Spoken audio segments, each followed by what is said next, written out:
Thanks to POCO for sponsoring this video. This is the POCO F7, a phone that was built from the ground up to give you flagship level performance for around a third of the price, with it being powered by the all-new Snapdragon 8s Gen 4, having 12 GB of RAM and a crazy 6,500 mAh battery. Inside of the box, you get more than what most phones give you nowadays, with there not only being a 90-watt power brick plus a fast 6-amp cable, but there's even a pretty decent case included, which, when you're trying to save yourself some money, is always nice to see. But here is the phone itself, and it definitely has a unique look to it. POCO is calling this variant Cyber Silver, where you get a two-tone design with the bottom half having this almost mirror-like finish, and then the top half being transparent, where you get a couple of badges for the Snapdragon chip and that 50-megapixel main camera. Which, speaking of the camera system, the housing on here has these two neon green strips that basically separate the 50-megapixel from the 8-megapixel ultra-wide, which,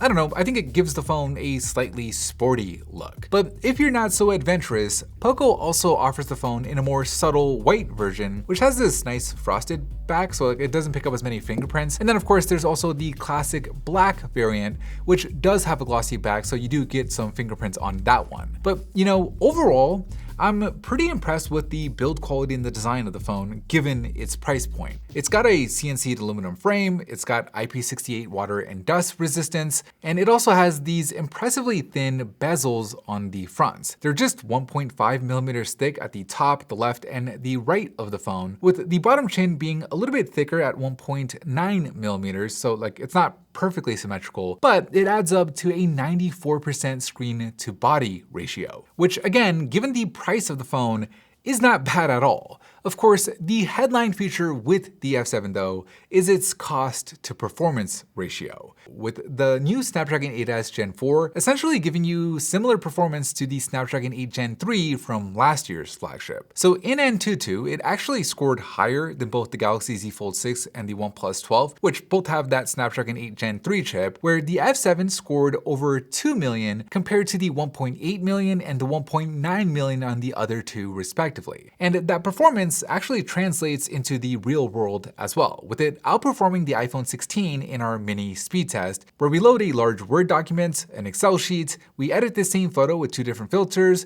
and export a 4K video, with the F7 beating the iPhone by a pretty healthy margin. In 3D Mark, while the Snapdragon 8 Gen 3 phones did score higher initially in the first loop, thanks to the phone's large dual-channel cooling system, by the 20th loop, the score on all three phones were roughly the same. And that's pretty much what we saw when we tested it with a real game like Genshin Impact. The phone definitely got hot through the hour of testing we did, but it was never uncomfortably so, and it was able to maintain its performance all the way through. In fact, in Genshin specifically, the experience on here is actually better than what you would get on something like the Galaxy S25 Ultra. And that is thanks to POCO's Wild Boost optimizations, where like the F7 Ultra that we covered earlier this year, you can upscale the resolution to the native 1.5K on the screen for sharper visuals, or you can run the game at 120 FPS even though it doesn't support it natively, using frame interpolation, where in this slow-mo footage, you can clearly see just how much smoother the game looks on the POCO. Now, it's worth noting that on the F7, you can actually run both upscaling and frame interpolation at the same time like you could on the F7 Ultra. On this phone, you have to either choose one or the other, but either way, I think it's nice that POCO was able to bring the features to this lower price point. But moving on, one area where I really wanted to test this phone was in terms of its battery life,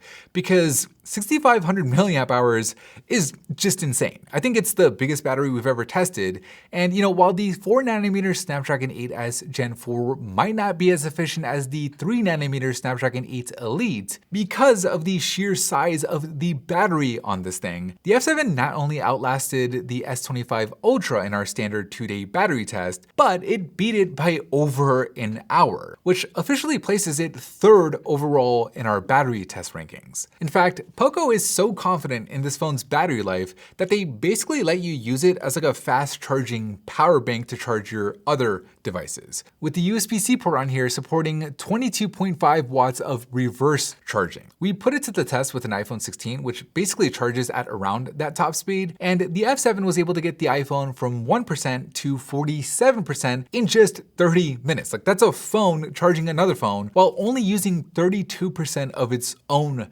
battery. Meaning you can literally charge your friend's phone and then have enough juice left over to still last you throughout the rest of the day. It's pretty cool. Now, in terms of the display, you get a big 6.8-inch screen with a 120Hz refresh rate and a 2772 by 1280 resolution. And while POCO says that the panel can reach up to 3200 nits of peak brightness for HDR, to me, the more important metric when it comes to this stuff is global brightness, where the entire screen is white, where when we stress tested it, the F7 was able to hold its own. It doesn't get as bright as a phone like the Galaxy S25 Ultra, as you'd expect, but it does edge out the iPhone 16 and handily beats the iPhone 16e. So I would say that for the price, the display on here is solid, as are the stereo speakers, where we found them to be both loud and to be clear. Now, they don't have the same level of like bass and fullness as you'd get with a more expensive flagship, but I do think they're right in line with what you can expect at this price point. But just take a listen for yourself.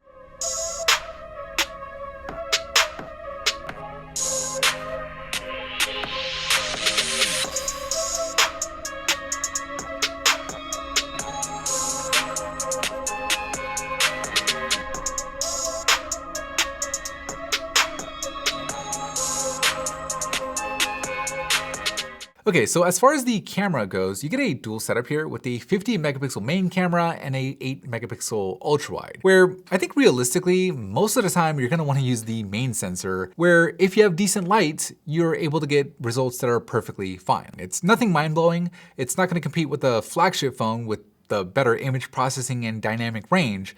But to be fair, that's not what this phone was built for. And you know what is nice though is POCO did add some AI features to enhance the photography, like AI eraser, AI image expansion, reflection removal, and beautify, which all seem to work pretty well. And then finally, some other things worth noting on this phone is you do actually get an IR blaster. It's really hard to see with the naked eye, but like it's in there because I was able to turn on a TV with it. And the fingerprint scanner on here is optical. To be honest, I'm not really a fan of the location of the fingerprint scanner. I feel like it's a little bit too low for my comfort, but maybe for most people it's not that big of a deal. And then in terms of software, the phone is running on Xiaomi's HyperOS overtop Android 15.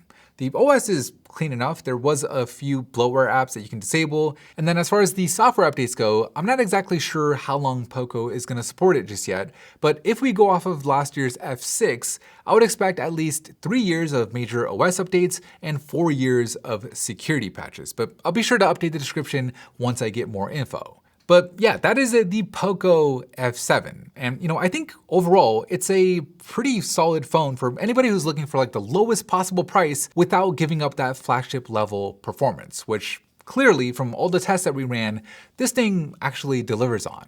But anyways, that is it for me in this video.